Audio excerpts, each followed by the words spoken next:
The last strategy that we're going to look at is sorting information. And the aim of this strategy is to help learners to connect to the text through categorizing information. So when learners are faced with unfamiliar or difficult text, you want them to begin to make sense of this information through sorting through it, to decide what is relevant and what is irrelevant to help them make sense of the text. So when you're explaining a concept or reading text, encourage learners to sort information. They need to identify what is important and what is relevant to the main point. Key questions you can use in your classroom to prompt these responses from the learners is, what was the main theme of the information?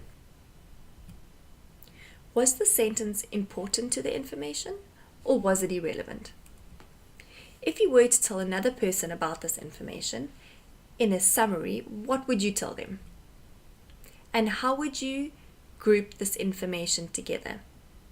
So, the practical teaching example we're going to look at now is going to show you how mind maps are an excellent way for categorizing or sorting information. So, you can encourage them to tabulate, to organize, or use a mind map. And doing this will assist learners in making sense and reflecting on large amounts of new information. So the first mind map could be the fish mind map. And these mind maps are all part of the Pinnock Consulting Under the Sea mind maps that have been developed. And the fish mind map works on taking information to define a concept. The starfish mind map is looking through information and deciding what can be used to describe the main topic. So they need to sift through what is irrelevant and what is relevant to describe the topic.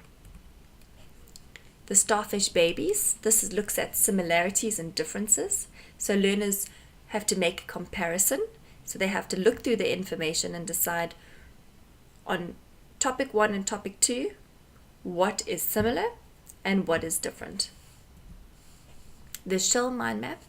The shell mind map focuses on sorting information.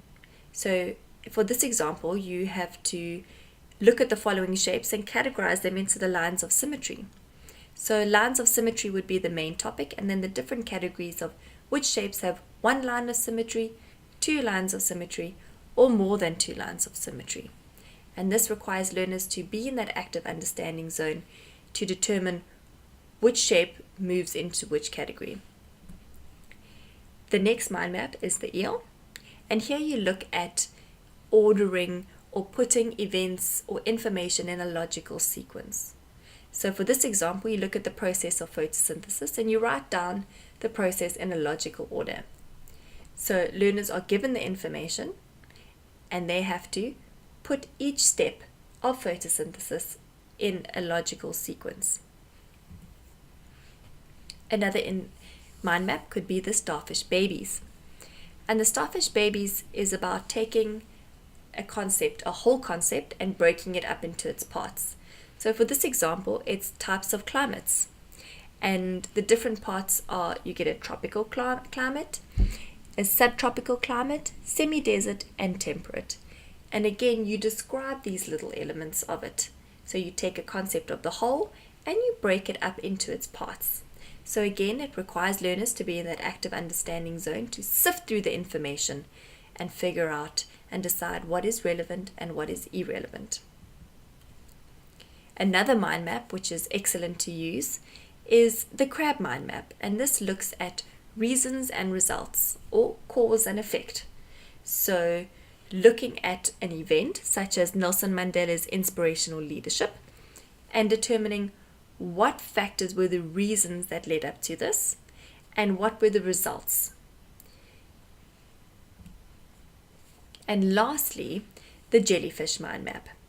And this mind map encourages learners to look for facts and opinions and learn how to justify their answers. So for this example, they look at different management skills.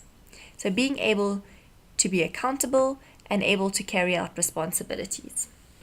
And it requires learners to pull out facts from the information and then justify why they've chosen those facts. And again, these mind maps are also could fit under visualizing or picture this.